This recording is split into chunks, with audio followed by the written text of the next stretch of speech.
Donc, bonjour tout le monde pour la communication animale, donc la conférence qui vous est offerte au Salon de Saint-Léonard. Donc, on est parti pour 1 heure de conférence. N'hésitez pas pour vos questions, c'est le but aussi. Donc, la première partie de cette conférence, c'est vous présenter brièvement ce qu'est la communication animale. Et deuxièmement, le thème de cette conférence, c'est de vous parler de comment la communication animale, elle amène en résilience auprès des animaux et elle peut justement, bonjour, installez-vous, elle peut justement amener à des améliorations de comportement parce que l'animal comprend ce qui se passe autour de lui. Ça veut dire que bien définir que la communication animale, ce n'est pas un outil miraculeux, ce n'est pas du tout ça, mais c'est vraiment un outil d'accompagnement. Alors, sur cette première partie, qu'est-ce que la communication animale? Donc, on la réalise pour les animaux vivants et pour les animaux décédés. Moi, je fais aussi la connexion vivant, donc on le fait aussi pour les plantes, on le fait pour l'eau, on le fait pour la terre. Et donc, pour tout ce qui est vivant, ça fait partie de la famille de la voyance et de la télépathie. Et pour les animaux qui sont décédés, ça fait partie de la médiumnité. Mais donc là, quand on le fait, nous, on le sent. Moi, je sens qu'il y a une différence. Soit je suis dans le même monde et je voyage dans le monde et je vais pouvoir vous apporter des preuves de vie dans ce monde-ci, soit je sens carrément que je franchis une frontière. C'est la médiumnité et là, je suis soit dans l'entre-deux mondes, soit encore dans d'autres mondes, ça dépend où l'animal se trouve. Voilà. Donc, sur cette première partie de l'animal vivant, qu'est-ce qu'on ressent pendant la communication animale? Donc, moi, je la pratique uniquement sur photo.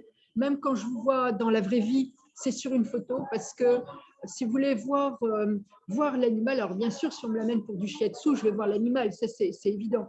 Mais si vous voulez voir trop l'environnement de l'animal, voir l'animal, voir votre maison, allez, tout ça, c'est pas bon.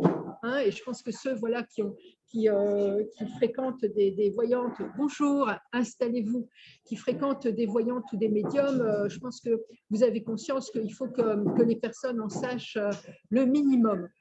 Ça, c'est vraiment important. Donc, du coup, moi, je travaille sur une photo, je dirais, le plus anonyme possible. Donc, j'ai juste besoin du nom de l'animal, c'est une deuxième sécurité. Et de l'animal, si vous me le mettez sur un carrelage anonyme, c'est bien, ou sur un bout de pelouse ou dans une carrière pour un cheval, écoutez, c'est bien. Mais surtout, évitez de me montrer l'ensemble des pièces de la maison, les couleurs du mur, les couleurs de carrelage de la maison, les couleurs de la gamelle, voilà, les couleurs des copains, enfin voilà, tout ça, c'est quelque chose d'important, surtout le moins d'informations possible. Ça, c'est important. De toute façon, je précise bien une photo quelconque, surtout pas l'âge de naissance non plus, pas la date de naissance, pas l'âge. Souvent, moi, quand c'est comme ça, je renvoie, j'efface, vous me redonnerez ça au moment de la communication animale, juste la photo, mais je ne veux pas d'informations. C'est hyper important parce que déjà nous donner une date de naissance sous l'âge, c'est donner trop d'informations. Voilà. Comme voir l'animal, ça nous donne énormément d'informations. Si on est un petit peu dans le soin, le médical à côté, oui, on voit tout de suite que l'animal, il boite. Ça, c'est, voilà. Donc, on peut dire tout de suite, voilà, il boite. Oui, parce que même un pas, il n'y a même pas besoin de faire 3 ou 4 pas. On voit tout de suite qu'il y a quelque chose. Donc, si vous voulez, ça, c'est plus de la communication animale. Et à un moment donné, il faut qu'on puisse, nous aussi, rester en télépathie. Et on est là pour dire ce que l'animal a envie de dire en premier. Alors, qu'est-ce qu'on voit et qu'est-ce qu'on ressent dans la communication animale? Eh bien, donc, déjà, on a le visuel. Donc, il va nous parler de son environnement et ça va nous apporter des preuves pour la famille. Donc, il va pouvoir nous parler des pièces à vivre. Il va pouvoir nous parler pour un cheval de son box, de la qualité de la paille, des copains à côté. Pour les vaches, pareil. Voilà, je travaille aussi beaucoup pour des herbivores en élevage, mais je travaille aussi pour des nacs. Donc, ils nous parlent de la qualité de leur terrarium. Voilà, je travaille aussi pour des oiseaux de proie. Ils nous parlent de leur logement. Ils nous parlent de ce qu'ils font avec leurs propriétaires. Et avec des associations, bien sûr, comment ils vivent aussi la famille d'accueil ou comment ils vivent l'enfermement en SPA et ce qui leur est arrivé comme maltraitance. Donc, tout ça, ils peuvent nous le montrer. Il y a bien sûr aussi tout ce qui est auditif. Donc, dans la partie auditive, j'ai envie de dire, il y a 2 parties. Il y a d'une part l'animal qui parle, parce que moi, je l'entends carrément parler comme je vous entends là. Donc, ce qui est assez intéressant, c'est que l'animal a une voix interne et cette voix, elle dit énormément sur le comportement et sur le tempérament de l'animal. Hein? Je peux vous donner un exemple sur une petite bulldog que j'ai eue la semaine dernière qui était comme ça, qui disait moi, j'aime pas la pluie, je veux pas marcher dans l'eau, je veux pas avoir les pattes mouillées, et puis j'aime pas quand c'est chaud, non plus quand c'est trop chaud, je veux pas avoir les pattes qui brûlent. Et elle parlait comme ça. Et on sentait à la fois toute sa douceur et sa timidité, vous voyez, un petit peu de retrait. Et dans la voix, il y a énormément de choses qui passent. Hein? On peut aussi avoir des animaux qui sont, comment je dirais, qui nous disent ça va pas, c'est pas assez carré, moi je veux que ça soit assez plus carré, je comprends pas, on me donne pas d'ordre. Voilà, par exemple des Malinois hein, qui sont pas forcément bien parce que on m'a dit d'arrêter de travailler, mais je veux pas arrêter de travailler. La retraite je connais pas, du coup j'ai pas bien, on m'a mis en retraite, je veux pas de retraite. Enfin bon. Et au niveau de la voix, on sent hein, qu'il y a quelque chose qui, on sent la personnalité. Vous voyez, c'est très intéressant ça. C'est pour ça que moi j'aime beaucoup les communications directes live parce que ça vaut mieux que tout un discours. On vous fait passer la personnalité de l'animal dans sa façon de s'exprimer. Puis son vocabulaire aussi. Hein, ça, c'est très drôle parce qu'ils ont aussi un champ lexical. Ça c'est des choses qui peuvent complètement surprendre et qui me surprennent aussi, mais ils ont un champ lexical. C'est quand je suis en communication animale, c'est pas mes mots. Je peux vous dire que ça. C'est pas forcément ma langue non plus. Hein? Ça veut dire qu'ils peuvent entendre des chansons dans d'autres langues, et puis du coup ils entendent ça, et puis ils peuvent me le redire en communication animale, donc je me retrouve à dire des trucs que je comprends pas. Voilà. Et c'est intéressant aussi parce que ça devient des preuves pour la famille qui a par exemple l'habitude de chanter une chanson qui est dans la langue maternelle. Voilà, et que moi, je peux pas connaître, et que pour eux, ça veut dire quelque chose. Voilà. Alors, donc ça, c'est l'auditif. Et puis, bien sûr, on a tout ce qui est le goût et l'odorat. Hein? Donc là, ils vont nous parler de leur alimentation. Donc, le goût, l'odorat, tout ce qui est lié à leur alimentation, si ça leur plaît ou pas. Il ne faut pas croire que ça, même ce qu'on entend ou ce qu'on voit, il ne faut pas croire que ça soit toujours une sinécure. Hein, la communication animale, quand par exemple l'animal vous dit qu'il est coprophage et qu'il mange des crottes, je ne vous dis pas le goût qu'on attrape dans la bouche. C'est un truc, c'est vraiment pas chouette. Quoi. On va dire ça comme ça.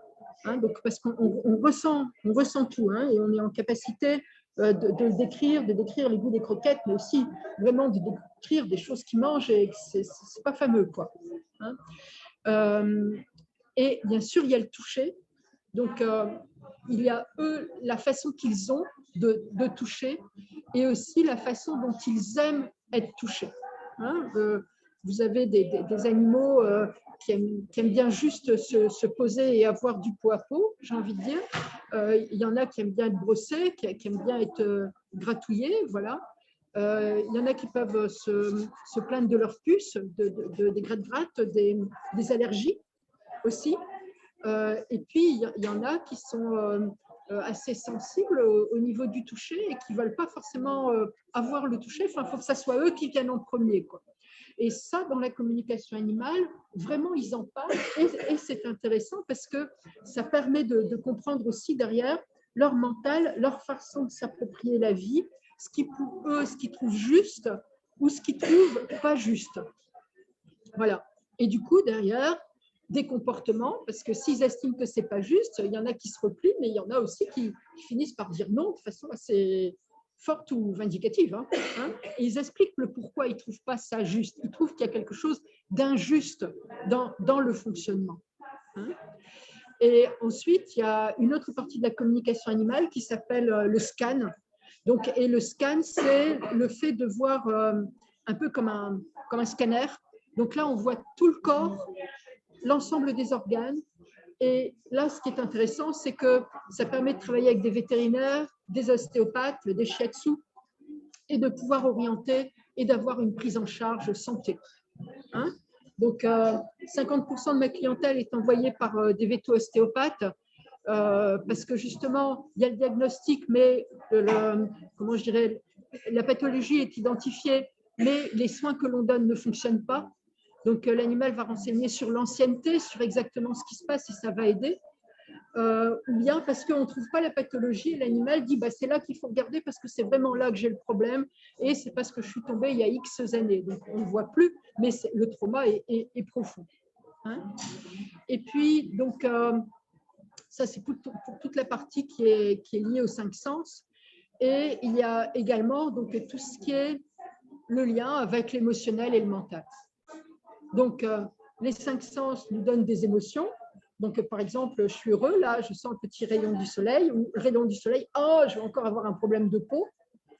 Voilà. Donc, ce ressenti derrière, il y a une émotion agréable ou désagréable. Et il va donc aussi avoir des réactions mentales qui vont permettre un déplacement du corps.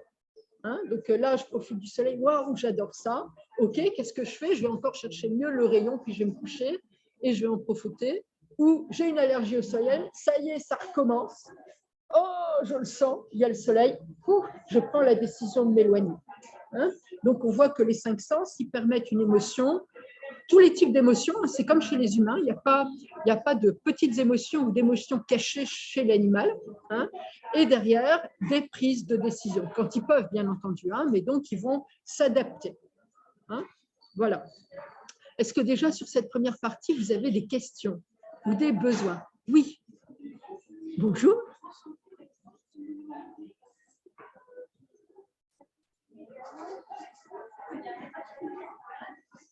Si ça fonctionnait avec des... Ah, c'est parce que je ne veux pas, oui. Oui, oui, ça peut fonctionner, ça pourrait fonctionner sur les autres humains, oui, oui, mais je ne veux pas. Je ne veux pas. Donc, c'est bloqué, fermé, fermé. Oui, oui, oui, oui. C'est pas mon chemin de vie et ce n'est pas à ça que j'ai envie de consacrer mes heures, ni de travail, ni de vie. Mais effectivement, hein, l'humain est une bestiole comme une autre. Hein. Donc c'est ouvert, quoi. Voilà. Oui, oui. Oui, oui. Après, c'est évident que pour les animaux, il y a de la complexité, hein, parce qu'il y a quand même le fait de devoir avoir des compétences en éthologie et en comportement des espèces et aussi en fonctionnement de l'espèce. Je pense par exemple à différents systèmes digestifs ou des choses comme ça pour bien comprendre ce que ça veut dire l'acidité, quel type d'acidité, enfin de quoi il parle, de pouvoir identifier vraiment de quoi l'animal parle sur certaines, les douleurs aussi qu'on ressent. Hein, donc, il faut bien pouvoir identifier ça. Donc, effectivement, il y a de la complexité par rapport à la diversité des espèces et des mœurs. Hein. Je pense notamment pour les oiseaux, c'est assez incroyable hein, parce que vous en avez qui sont fructivores, vous en avez qui mangent des graines, et vous en avez qui mangent de la viande, quoi, enfin, qui sont carnassiers, il y a la viande vivante, la viande morte, enfin bon. Donc là, avec les oiseaux, on touche vraiment tous les modes alimentaires, quoi. C'est vraiment assez impressionnant. Et donc, mais en même temps, c'est pas compliqué. Je pense que c'est là la vraie différence avec l'humain. L'humain, c'est compliqué. C'est peut-être pas complexe, mais par contre, c'est compliqué. Voilà. Alors que là, il y a quelque chose qui est simple, mais dans le bon sens du terme, dans le sens où l'animal est juste dans ses ressentis et il est juste dans ce qu'il dit et il ne va pas faire de fioritures. Il ne va pas nous enrober le discours. Et ça, c'est... Oui, voilà. Oui, voilà. On a d'ailleurs des choses assez bizarres, quoi. On a des choses assez bizarres, hein, parce que l'animal, il est sans filtre, donc il peut nous montrer des choses, il peut nous parler et nous dire des choses, voilà. Et j'ai une anecdote comme ça, je faisais un cheval qui est, les propriétaires sont en région lilloise, et c'est donc comment je dirais, c'est un milieu assez bourgeois, voilà. Donc je l'entendais à la conversation et le cheval, la première chose qu'il me dit, c'est putain merde, je veux plus mon tapis rose. Donc, moi, comme ça, je dis, donc je dis que la deuxième partie, parce que j'étais très embêtée. Donc, je dis, écoutez, la première chose qu'il dit, c'est je ne veux plus mon tapis rose. Les gens, oui, effectivement, il a un tapis rose, et on a vu aussi qu'il était gêné par le tapis rose. Puis le cheval, il continue, j'avais tous mes débuts de phrase, putain merde. Je me suis dit, qu'est-ce qui se passe? Donc, à un moment donné, j'ai écouté, j'ai un souci. On va en parler parce que visiblement, je suis avec le bon cheval, vous reconnaissez tous les éléments et tout, mais j'ai un problème. Elle me dit, bah quoi? Je dis, bah écoutez, il commence toutes ses phrases par putain merde. Donc, qu'est-ce qui se passe, quoi? Parce que je sens que c'est pas vous, ça correspond pas à votre environnement, ça correspond pas à votre cheval. Enfin, c'est pas un jugement de valeur, quoi, mais enfin, il se passe quelque chose, quoi. Et la dame, elle me dit, bon bah écoutez, alors là, vous venez de mettre le doigt sur quelque chose, on vient de virer la demi-pension parce qu'elle était grossière et elle n'arrêtait pas de commencer ses phrases par putain merde, notamment en téléphonant sur le dos du cheval, et c'était putain merde, putain merde. Je dis, écoutez, votre cheval, ça l'a marqué, quoi. Il avait pris le tic, quoi. C'était comme quelque chose de normal. Il avait vécu ça et du coup, il se l'appropriait, il commençait toutes ses phrases comme ça. Donc là, je dis, écoutez, on va peut-être quand même lui dire que d'une part, il ne revoit plus cette demi-pension. Deuxièmement, il n'est pas obligé de commencer toutes ces phrases comme ça. Tu vois. Voilà. Parce qu'il peut rester lui-même, quoi. Il n'est pas obligé de prendre ce dysfonctionnement-là de l'humain. Parce qu'ils prennent aussi le dysfonctionnement. Hein. Ça, c'est très drôle. Hein, c'est très drôle. Et là, voilà, il avait pris un dysfonctionnement et j'étais quand même assez embêtée avec le truc. Mais c'est pour vous montrer, il n'y a pas de filtre, quoi. Il n'y a pas de ça c'est bien, ça c'est pas bien. J'ai entendu ça, j'ai perçu ça, tiens, c'est une nouvelle réalité, ok, je vais essayer aussi.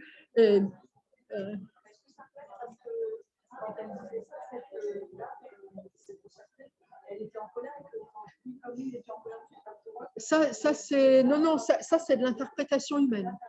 Ça, nous, on n'est pas dans, allez, surtout moi, hein, je ne suis pas dans l'interprétation humaine, hein, parce que c'était toutes les phrases. Donc,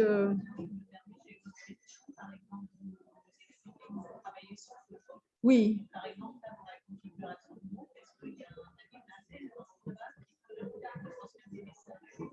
Dans la configuration de groupe.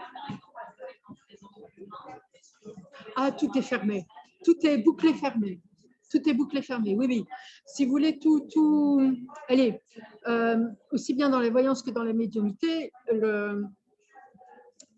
pour moi, où c'est ouvert de la petite enfance, d'accord?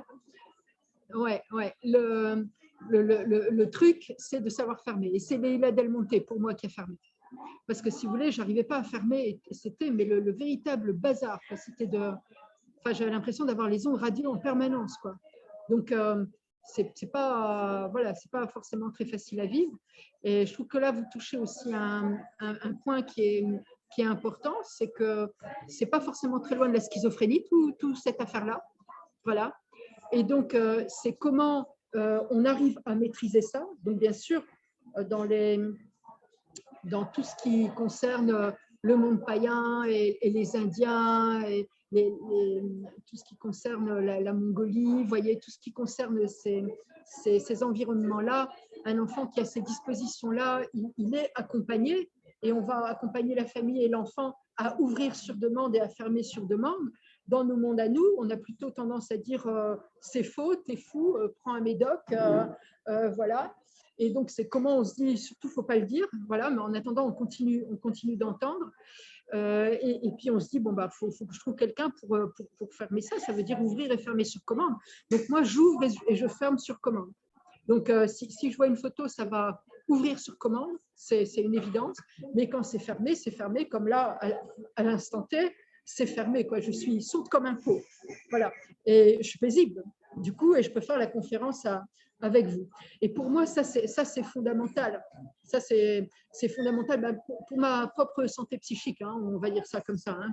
Mais je pense pour beaucoup de voyants et pour médiums, c'est ça aussi. Hein. C'est important qu'on puisse dissocier les mondes parce qu'on a notre vie à vivre. Donc, chacun a sa vie.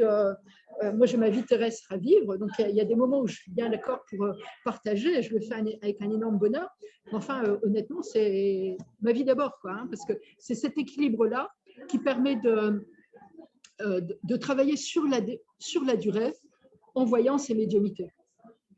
Voilà, parce que si ça, on n'est pas capable de le faire, je ne pense pas qu'on puisse durer sur la durée, voilà, en étant ancré, si vous voulez, parce que cet ancrage-là, il a quelque chose de fondamental. Hein. C'est intéressant votre question parce qu'on parle tellement de la communication animale et de l'apprendre en ce moment, c'est tellement la mode, mais attention, hein, c'est pas anodin, hein. C'est pas un truc anodin. Hein. Faut quand même se rendre compte qu'on est là pour avoir, nous, notre propre incarnation terrestre et pas l'incarnation terrestre du voisin. Hein. Ça, hein, surtout sur la communication direct live, hein, qui est quand même pendant la communication animale, on prête et donc on perd une partie de notre identité pour prêter notre cerveau et notre corps, hein, nos ressentis émotionnels et mentaux à l'animal. Hein. Donc à la fin, il faut quand même qu'on retrouve tous nos morceaux à nous, hein, pour pouvoir être prêt pour la suivante, ou simplement pour pouvoir reprendre notre vie. Hein. Donc, ce n'est pas anodin tout ça. À mon sens, ce n'est pas suffisamment dit. C'est plus, si vous voulez, un peu enjolivé sur le monde de bisounours, c'est génial, tout le monde peut le faire. Oui, tout le monde peut le faire, mais est-ce que tout le monde peut revenir et continuer à vivre et être bien dans ce qu'on vit? Je pense que là, il n'y a pas suffisamment d'accompagnement. Ouais. Pardon ? Oui, voilà. Il faut réussir à revenir et nous à être alignés. Alignés. J'ai rencontré un monsieur qui était un schizophrène dans ma profession. Et justement, il a eu des interactions que lui, sauf que lui était malade et pas moi. Et du coup, j'ai vu justement ce que vous êtes en train de dire, de revenir à une réalité et pour pouvoir vivre en interaction sociale. Et là, voilà. lui, il n'a pas su le faire. Mais ce qu'il me disait, je sais qu'il me disait, on l'a pris pour un fou. Voilà, parce qu'il n'était pas dans une réalité. Voilà, ça c'est le propre de nos sociétés, comment je dirais, dites évoluées. Hein, c'est sûr que ça permet de consommer, si vous voulez. Si on rentre dans un autre monde, il y a beaucoup moins de crainte de la mort et de la maladie. On voit qu'on appartient à un cycle, et puis besoin de consommer comme ça, ni de médicaments, ni. Enfin, il y a quelque chose de tellement logique dans tout ça, mais ça va à l'encontre de la société de consommation. Hein, ça, c'est sûr. Hein, donc, voilà. Vous avez encore des questions? Allez-y.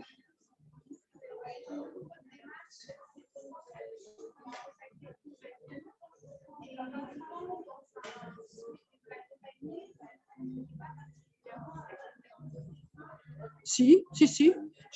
Si, en médiumnité, j'ai des défunts, oui. Enfin, des défunts animaux, hein. On est bien d'accord. Oui, si, beaucoup. Pour regarder déjà si l'âme est bien passée ou s'ils sont dans l'entre-deux-mondes parce qu'ils souhaitent être dans l'entre-deux-mondes, voilà. Et puis parce qu'ils ont aussi des messages à passer à leurs humains qui sont souvent des messages de paix, mais j'ai envie de dire, moi ce que je m'aperçois, la communication animale, elle doit d'abord être faite pour l'animal, voilà. Donc si la communication animale pour un animal défunt est demandée parce que j'en peux plus, j'ai besoin de faire une communication animale tellement je ne vais pas bien et tout, moi je dis ça je ne fais pas.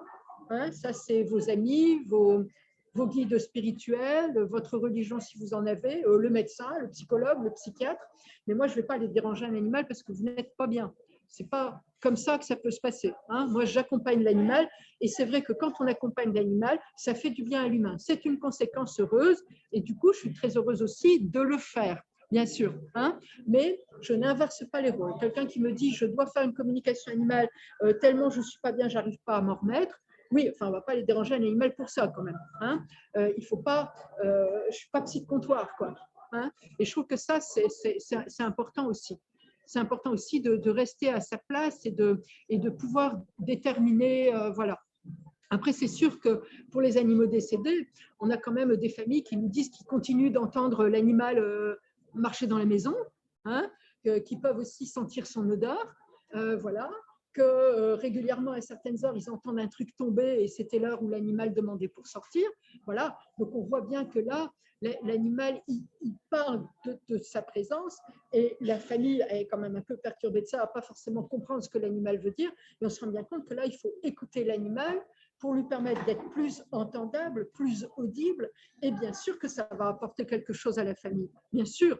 Et ça, c'est le grand bonheur. Mais vous voyez, il faut pas, comment je dirais, se servir de la communication animale pour fatiguer l'animal. Il faut laisser les morts se reposer.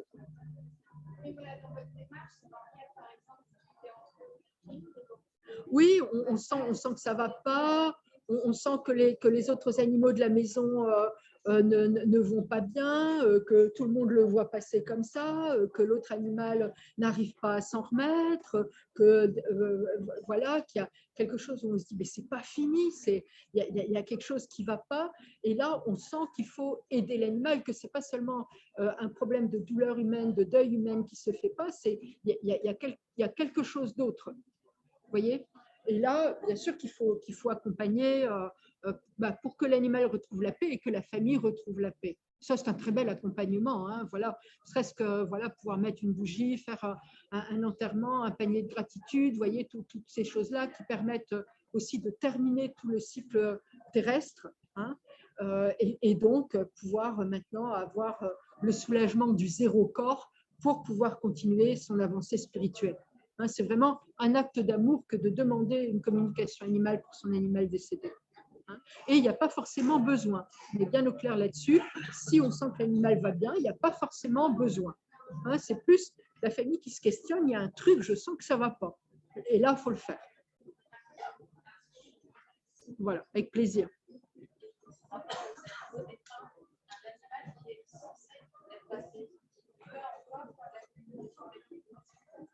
Censé être passé, censé être passé, un animal décédé censé être passé, dans quel sens? Passé. Oui. Évidemment, s'il est décédé, il est de l'autre côté, dans tous les cas. Sauf que vous avez un entre-deux-mondes où il peut revenir. Il revient dans l'entre-deux-mondes. Voilà. Oui, bien sûr. Il faut vérifier soit ils ont la volonté de rester dans cet entre-deux-mondes ou dans des autres mondes à palier. Hein, c'est aussi leur chemin de vie et de purification hein, qu'ils vont faire. Et puis, ils peuvent aussi aller vers la lumière. Voilà. Et c'est sûr que quand ils ont trouvé le chemin de la lumière, parce que quelquefois, ça ne se trouve pas facilement, quand après, ils ont envie de revenir, d'avoir des moments où ils ont envie d'être dans l'entre-deux-mondes ou d'avoir un impact sur la vie terrestre auprès de leur famille, c'est plus léger pour eux, ils utilisent moins d'énergie. Et c'est intéressant de les accompagner pour qu'ils utilisent moins d'énergie, que ça soit moins fatigant pour eux. Voilà. Oui. On les accompagne vers le bonheur. Hein, c'est ça qu'il faut essayer de se dire. Voilà. Et savoir qu'ils sont accompagnés vers le bonheur, ça soulage bien entendu les familles. Bien sûr. Et après, on a des animaux, moi j'ai quelques rares cas avec des animaux qui se réincarnent. Hein, voilà, on a des animaux qui se réincarnent. Ce n'est pas le but de la communication animale pour les défunts de demander si l'animal va se réincarner, s'il va revenir ou si l'humain dit je veux qu'il revienne. Ce n'est pas du tout comme ça que ça se passe. Hein, parce que ça, c'est, comment je dirais, c'est presque un manque d'amour. Hein, c'est quelque chose d'hyper-possessivité qui ne permet pas d'envoyer de la lumière et de l'amour à l'autre qui continue son chemin même loin de nous. Ça veut dire le détachement, la non-possessivité, en ayant conscience que l'amour est tellement fort que l'autre doit continuer son chemin sans nous et lui sans nous aussi. Hein, voilà, c'est tout ça. Mais effectivement, on peut avoir des réincarnations. Voilà. Et moi, j'en ai déjà eu, voilà, et c'est très troublant. Hein, dont une dernièrement avec un chien qui a expliqué comment il était avant dans la famille. Voilà, donc la famille me dit oui, effectivement, on a eu un chien comme ça, je me suis retrouvée avec ça. Voilà, et quand c'est comme ça, moi je demande à l'animal une preuve, parce qu'il faut vraiment, on pourrait tout à fait être avec deux animaux décédés. Hein, donc il faut faire bien attention, avec un animal vivant et un animal décédé, donc il faut bien faire attention qu'on est bien avec la réincarnation d'un animal défunt. Donc, il faut à tout prix qu'il nous donne une preuve. Hein, et ce chien-là a donné une preuve, voilà, que personne, que moi je ne pouvais pas savoir, et le jeune chien, voilà, il disait, quand je suis partie, la cuisine équipée, elle était en chêne, et j'étais très surpris quand je suis revenue, maintenant elle est blanche. Et la famille dit, bah oui, effectivement, on a refait la cuisine il y a 1 an et demi, et là le jeune chien a 8 mois, il n'a pas pu connaître l'ancienne cuisine. Ok, on est bien sur une réincarnation. Voilà. Et au même endroit, dans la même famille, dans le même lieu. Et la famille, de toute façon, se questionnait. Parce que le chien avait tellement des habitudes, des réactions, aller se coucher au même endroit, enfin, sans le dire, hein, parce que dans la communication animale, il ne me donne qu'une question, enfin qu'une photo, 0 question. Honnêtement, je ne pouvais pas le savoir, mais ça faisait partie de leurs questions. Et le chien, tout de suite, en a parlé, comme s'il sentait qu'il devait répondre à ça aussi, qu'il devait poser ça. Voilà. Donc, j'ai envie de dire communication animale, on suit un peu le mouvement. Hein. On suit le mouvement de ce que l'animal. N'hésitez pas à changer de place, hein, si le soleil, ça vous. Oui, oui, faites. Oui. Est-ce que cette incarnation, ça impacte le caractère animal de jeune chiot, on va retrouver le même caractère Ben, alors, c'est très troublant parce que il se décrivait dans sa première vie comme pouvant passer, étant très militaire et pouvant passer très rapidement à l'agressivité. C'est un chien troupeau, qui faisait du troupeau sportif, et il disait, moi, si je suis en liberté et que le chien d'avant, il bosse mal, qu'il a foiré avec les moutons, mais je lui saute dessus, quoi. Il m'a fait perdre du temps. Qu'est-ce que c'est que ce boulot? C'est ni fait ni à faire. Waouh! C'était vraiment, il pouvait devenir vraiment très, il en foutait une, quoi. Vraiment, voilà. Puis il disait, les gens pareil, hein, s'ils traînent, on devait faire ça, ça se fait pas. Waouh! Vraiment, très, très gros caractère. Et là, dans sa réincarnation, ce chien expliquait qu'il avait le cœur qui battait. J'ai envoyé au vétérinaire. Ouais. Donc le cœur qui battait, donc peut-être souffle, peut-être autre chose. C'est pas à moi de poser un diagnostic, donc j'ai envoyé au vétérinaire. Vous voyez. Et ce chien disait carrément qu'il regardait, il attendait, puis il disait, bon ouais, de toute façon je suis pas bougé, mais j'ai pas bougé. Puis quand je vois le résultat, ça valait pas le coup de bouger. Et il dit que son corps actuel et ce qu'il sentait de son cœur l'aidait énormément à ne plus être comme le chien d'avant. Comme s'il avait une leçon avec son nouveau cœur. C'est très intéressant. Très, très intéressant. Pour le faire évoluer et devenir justement placide. Voilà. Et bien entendu, il est revenu dans une famille où il va faire chien de troupeau sportif. Dans sa famille, hein, voilà, et pour faire chien de troupeau sportif. Donc pour justement, et là, comment il va gérer ça, quoi, parce que là, il sent qu'il ne démarre pas aussi vite, voilà, que le corps le pose et lui permet d'évoluer. Voilà, je trouve que c'est très intéressant, hein, ce voyage du corps qui va permettre une évolution. Oui.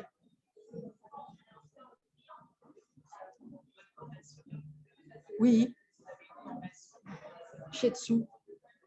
Oui. Oui. Shiatsu, tout ce qui est reboutage aussi depuis des années et des années. Donc, tu travailles sur les nœuds, du travail voilà, sur toutes les techniques de reboutage, en fait, hein, coupeur de feu, tout ce qui est passage d'âme. Des vétérinaires et des ostéopathes. Oui. Parce qu'il faut qu'il y ait cette passation-là. Hein, ça peut pas, sur tout ce qui est certaines techniques de reboutage et tout ça, faut pas que ça se perde. Donc oui, des vétérinaires et des ostéopathes, et sur la communication animale aussi, des vétérinaires et des ostéopathes. Mais je ne forme pas de particulier. Je ne forme pas de particulier parce qu'il faut des bases techniques, hein, il faut des bases sur le corps, voilà. Et là, on travaille sur des cas concrets. Hein, voilà, ils ramènent un cas concret, on travaille en atelier, c'est parce qu'ils ont un problème, ils en parlent avec leurs collègues, on remet la communication animale, on remet une étape là-dessus. Ce sont des ateliers vraiment de progression et de débriefing où à la fin on se dit on doit trouver une solution pour l'animal, on doit trouver une meilleure prise en charge. Et ça, c'est vraiment très, très intéressant. Ouais. Ouais.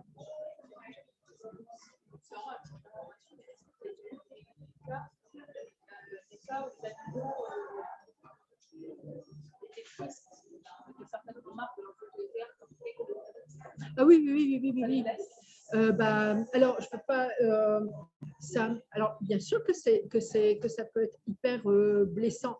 Moi, j'ai par exemple eu un cheval. La première chose qu'il me dit, donc comme ça, je suis un petit peu comme ça. Puis je me dis bon, s'il le dit en premier, c'est qu'il faut que je le dise. Et la première chose que ce cheval dit, c'est je ne suis pas un saucisson. Ouais, premier truc. Donc moi, je me retrouve avec ça. Donc, bien sûr, je le dis. Et la propriétaire, elle me dit, ça veut dire quoi ça? Écoutez, j'en sais rien, madame. Est-ce que vous appelez saucisson votre cheval? Voilà. Alors, elle me dit oui, quand la séance, du coup, j'ai un changement de personnage au bout du film, avec la dame qui me dit oui, quand il a fait une connerie, ça s'est mal passé dans la reprise et tout. Je lui dis, si c'est ça, t'es juste bon pour du saucisson. Je suis dit, attendez, madame. Enfin, il est où l'amour là-dedans, quoi? Voilà. Voilà. Oui, voilà. Puis là, le cheval le comprenait vraiment. Il ne faut pas oublier que c'est un des rares animaux qui nous accompagne de la naissance à la mort jusque dans l'assiette. Hein, ce n'est pas tous les animaux comme ça. C'est un des rares animaux comme ça qui nous accompagne dans le travail des champs. Hein, il nous accompagne dans le sport, voilà, il accompagnait les équidés, accompagnait les femmes enceintes ou les femmes qui venaient les accoucher. Au moment du décès, c'est eux qui tirent le défunt, ou qui sont encore aujourd'hui présents lors du décès de leur cavalier. Voilà, donc c'est vraiment un animal, et en plus finir à la boucherie, quoi. Hein, donc si vous voulez, c'est vraiment un animal à part pour ça, et du coup ils le ressentent vraiment avec une sensation. J'ai pas envie de donner le meilleur de moi-même comme âme si je suis vue comme ça. Voilà, si je suis vue comme ça, je n'ai pas envie de donner le meilleur de moi-même. Bien sûr, il y a une souffrance de ne pas être accepté comme être avec une incarnation et avec sa difficulté à être ou à ne pas être, ou à faire ou à ne pas faire. Et c'est sûr que de ne pas être considéré, ça ne donne pas envie de bien faire.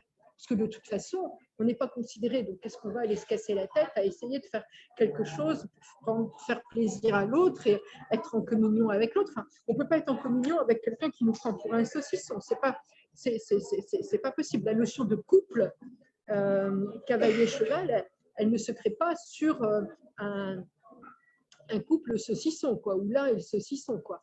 Hein, il y a vraiment moitié-moitié, j'ai envie de dire. Cette notion de couple avec le cheval est vraiment très forte. Hein. Ah oui, oui, oui, bien sûr. Bien sûr, oui, oui, oui. Après, moi, dans la communication animale, j'ai beaucoup de propriétaires qui me disent, est-ce qu'il sait que je l'aime? Voilà. Et moi, là, ce n'est pas de la communication animale. Ce que je réponds aux propriétaires, c'est regardez votre animal. Voilà. Il va vous dire s'il comprend. Et puis, ce que je leur dis aussi, c'est aimer, ce n'est pas des mots, c'est un ensemble de preuves. Voilà. Et c'est dans cet ensemble de preuves, dans cette attention que l'on a à chaque instant, dans notre remise en cause de mieux l'observer, d'être plus disponible pour lui, ou dans notre disponibilité d'être à fond dans notre moment de disponibilité, que là, on crée une bulle d'amour, un cœur d'amour, et que là, waouh, on donne, on reçoit, on échange, et on a créé une bulle d'amour. Voilà. Et ça, nos animaux sont capables de le sentir, de nous le donner, et de le faire et de l'entretenir. Donc, si vous voulez aimer, bien sûr qu'il faut leur dire, mais moi j'ai envie de dire, c'est dans l'attention. Voilà, quand on leur prépare à manger et qu'on ne le fait pas par habitude ou en disant ouais, voilà, mais qu'on a fait attention, qu'on a qu'on a fait attention à bien nettoyer leur plat. C'est un truc con, mais c'est un geste d'amour. Si on a vérifié que leurs croquettes, elles ne sont pas devenues toutes bizarres, voilà, qu'on les a testées d'abord, que la boîte, on se dit, ah bah ouais, elle est bien, voilà, que la litière, enfin, l'amour, c'est un ensemble de petites actes, de petites intentions qui posent à ce moment-là qu'on a de l'attention et de l'intention pour l'autre. Voilà. Et à chaque fois, eux, ils nous remettent dans cette dynamique-là des petits gestes qui font que ce système de preuve, qui font que l'amour, c'est un système de preuve. Voilà. J'ai fait des chats et récemment j'ai acheté des petites couvertures et ils ont été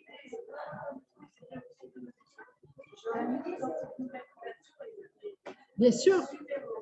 Bien sûr, oui, oui, oui. Quand on trouve quelque chose pour leur faire plaisir, quand on leur ramène quelque chose, oui, voilà, c'est ça. Et ils montrent, ils sont capables de dire merci. Enfin, je veux dire, il y a vraiment tout ça. Et la portée de nos mots, elle a quelque chose d'important. Hein. Moi, souvent, je donne aussi cet exemple-là parce que les gens me disent oui, saucisson, c'est pas si grave que ça ou tout ça. Et vous savez, le monde de l'équitation est aussi un monde extrêmement humain. Et moi, quand c'est ça, je donne un exemple. Vous savez, si votre compagnon vous dit putain, je t'aime, j'espère quand même que vous comprenez qu'il vient de vous traiter de putain. Enfin, j'espère quand même que vous venez de comprendre la première partie. Hein? Mais non, c'est la dame qui est derrière. Donc, non, mais je trouve que c'est très fort et je trouve que quand il y a des hommes de présent, ils comprennent bien ce que je veux dire. Ils comprennent bien sûr. À un moment donné, il faut comprendre quand même toute la phrase, quoi. Une question. Que pense l'animal? Ah, c'est pas une pensée, hein. Attention, hein, l'animal n'est pas, il pense rien de tout ça. C'est pas une pensée. La mort est normale. Se faire aider pour mourir est normal. L'humain est allé tellement loin qu'aujourd'hui, il doit aussi prendre ça en charge. Mais la nature fait que les animaux s'entraident pour décéder, pour mourir. Voilà. Bien sûr. Bien sûr, oui. Et là l'humain doit le prendre aussi, doit le prendre en charge dans le cadre de la domestication et de la suppression des prédateurs. Voilà. Donc malheureusement, ils ne peuvent plus forcément se faire aider. Voilà. Mais ils se font aider pour la libération, bien sûr. Les animaux s'entraident pour la libération. La mort est normale.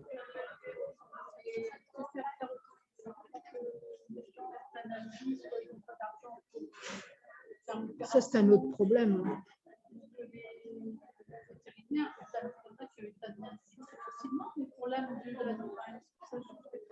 C'est un problème humain, ça.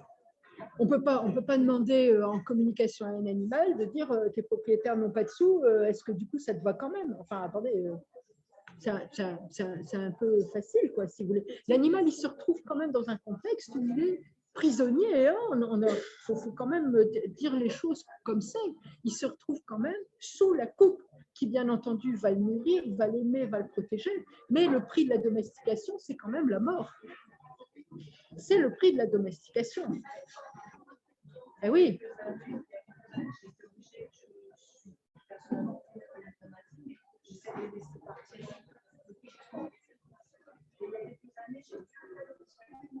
Bah oui, pas de souci. J'aurais aimé que ce chat revienne voir sa peau blessée. Devant les yeux, je voyais sa peau blessée. Commencer à et j'ai pu lui dire. Donc, la prochaine conférence est Marie-Pierre. Dans quelques minutes, sur la matrice des peurs. La matrice des peurs avec Marie-Pierre. 7-8 ans après. 14 000 francs dans quelques minutes. Mais sur la scène. Elle a dit je suis un petit mal. Je viens de regarder chez un gardien de parc zoologique. Je pense que mais de toute façon, ils ne nous en veulent pas. Enfin, il faut pas oublier que c'est un acte d'amour. Si l'humain prive les animaux de pouvoir s'entraider. À un moment donné, il faut qu'ils fassent le boulot. Voilà. Après, ça doit être fait dans de bonnes conditions. Voilà. Il y a certains produits, effectivement, hein, qui n'aident pas à l'élévation de l'âme tout de suite. Il y a plusieurs méthodes hein, d'euthanasie. Voilà ce que je peux vous dire. Voilà. Mais effectivement, ils se font aider. Ils se font aider. Voilà. Et c'est un monde, comment je dirais, c'est un monde qui est sain. Mourir est normal. Ça, on le dira jamais assez. C'est un problème humain que de croire que mourir n'est pas normal.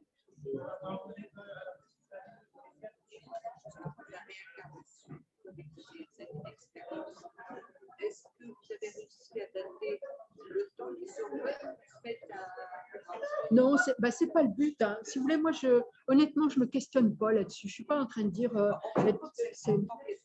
Ouais, mais oui, mais allez, je ne suis pas dans ces.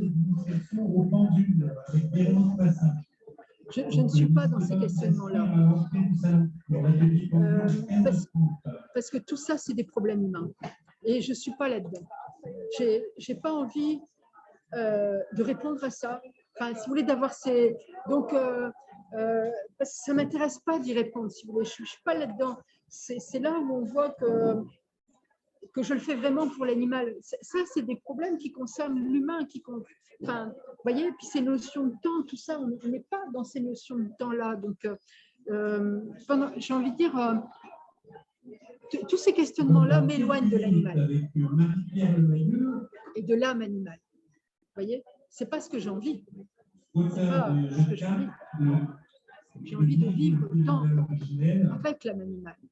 Et là, c'est ça. Je vais parler des peurs inconscientes. Et je vais vous inviter à même une petite méditation, si vous êtes d'accord, pour vous aider à vous libérer de toutes les peurs inconscientes en fait, qui nous rattrapent. Vous voyez, c'est les peurs inconscientes. C'est elle a raison, hein. Voilà, vous êtes invité non. à rééduquer notre présence on va poser l'attention à l'origine d'une peur inconsciente. Ils ont le droit. Oui. Et ça aussi, c'est, comment je dirais, c'est un problème humain que de dire plus évolué, moins évolué. Enfin, c'est vraiment un problème humain, ce truc-là. C'est pas ce qu'eux racontent. C'est le droit d'exister dans la différence. Non, mais je veux dire, c'est…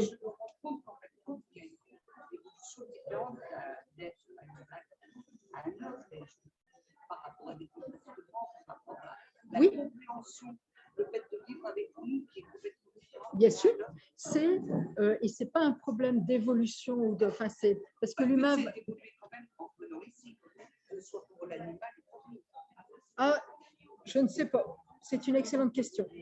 Ça, c'est un problème humain aussi.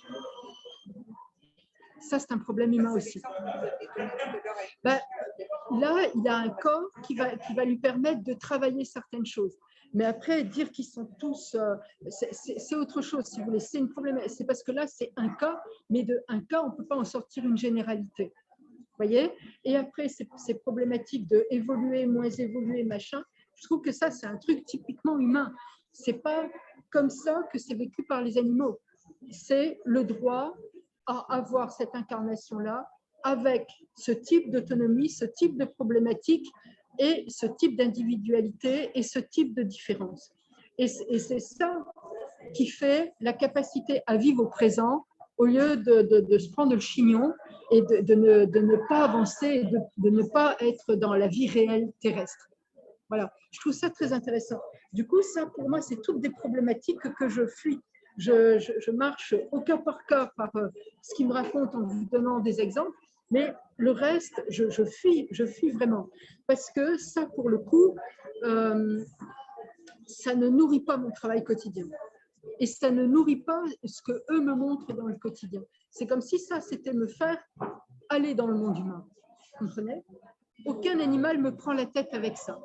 Aucun.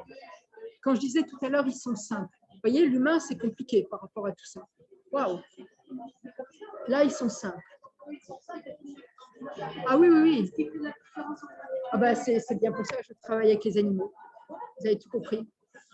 Donc, tout ce qui peut essayer de me rapprocher de tout ça, je ne rentre pas là-dedans.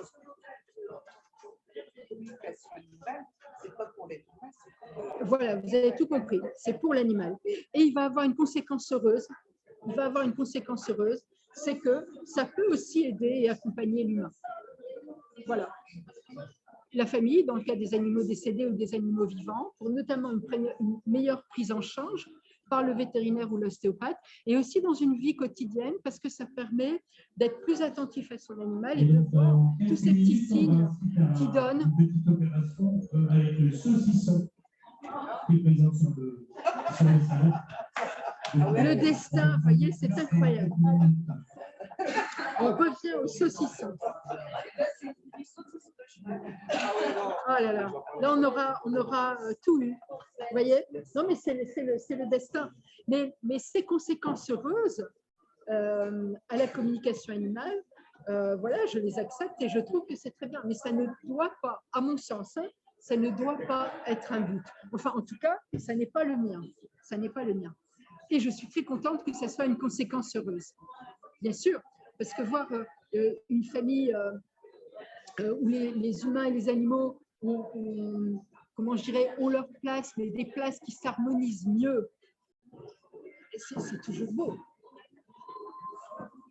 Vous voyez, c'est ça qu'il faut à mon sens, essayer de se dire. Mais il ne faut pas se tromper. Après, effectivement, j'ai un positionnement très particulier dans la communication animale. Tous les communicants animaliers ne vous tiendront pas le discours que je tiens. Voilà. Mais je suis du monde de l'animal, comment je dirais, par choix professionnel. Voilà, c'est pas la même chose. Hein. Je ne suis pas arrivée à la communication animale en faisant de la voyance pour humains ou en travaillant pour les humains. Attention, hein, c'est pas la même chose. Hein. Donc, on a tous nos particularités. Et après, c'est à vous de trouver le communicant qui va vous correspondre. Je trouve ça, c'est important, c'est intéressant aussi que vous puissiez trouver le communicant qui va vous correspondre. On a tous des compétences et des capacités différentes. Et des façons même de voir la communication animale différentes.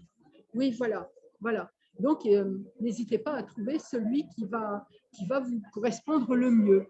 Voilà.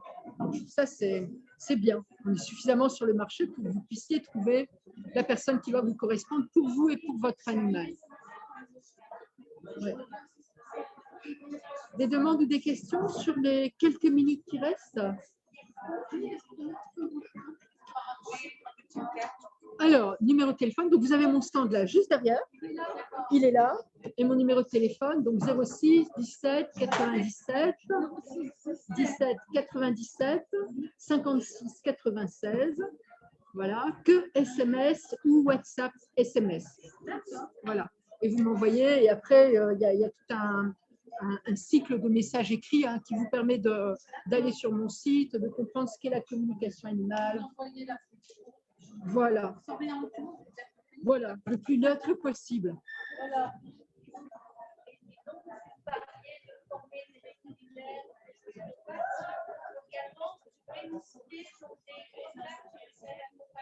Oui, bien sûr. Bien sûr. Oui, oui, oui. Et puis de toute façon, alors je ne les ai pas forcément tous accompagnés, mais si vous voulez, parce qu'ils ont des ressentis, hein, faut pas se voiler la face. Si, beaucoup de vétérinaires ont des ressentis. Vous voyez, ils ne mettent peut-être pas le mot de communication animale dessus. Voilà, ce n'est pas forcément très bien vu de mettre le mot de communication animale dessus avec l'ordre vétérinaire. Mais si vous voulez, il y en a quand même pas mal qui ont des ressentis. Et puis que de toute façon, on envoie des clients en communication animale. Donc, et moi, je leur envoie des clients aussi. Et allez, on a un gros listing. Oui. Bah, c'est l'ordre de la communication animale. C'est suivant les besoins de l'animal, si vous voulez. Je ne suis pas Google Listing. Je donne les professionnels par rapport aux besoins de l'animal, ce qui semble le plus logique. Hein. Ah, bah oui. Hein.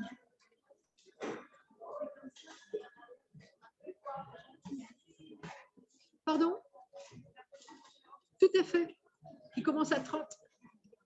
Je coupe. C'est bon pour tout le monde? Bon, bah, vous pouvez me retrouver au stand et puis plein de belles choses. Merci à vous.